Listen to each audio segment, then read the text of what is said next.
প্রত্যেকটি মানুষ যেন নিজেদের ইচ্ছে মতো ভোট দিতে পারে সেই লক্ষ্যই থাকবে সরকারের, জানিয়েছেন পররাষ্ট্র উপদেষ্টা তৌহিদ হোসেন। দুপুরে ভোলা সরকারি স্কুল মাঠে ভোটের ক্যারাভান গাড়ির উদ্বোধন শেষে কথা বলেন তিনি। জানান, এবারের নির্বাচনে বিপুল পরিমাণে দেশি বিদেশি পর্যবেক্ষক থাকবে।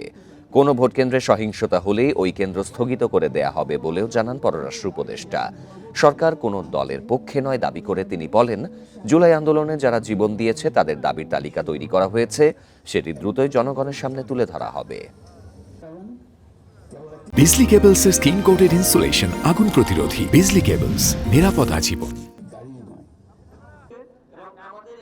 এবার আমাদের লক্ষ্যটা হচ্ছে যে প্রত্যেকটি মানুষ যেন, আমরা জানি যে 100% ভোট কোনোদিনই কাস্ট হয় না, এটা আপনারাও জানেন, আমরাও জানি, কিন্তু ভোট দিতে চাইবে অথচ দিতে পারবে না, প্রতিনিধি নির্বাচন করতে চাইবে অথচ সেই প্রতিনিধির দেখা পাবে না, এরকম পরিবেশ যেন সৃষ্টি না হয়, এটাই ছিল লক্ষ্য।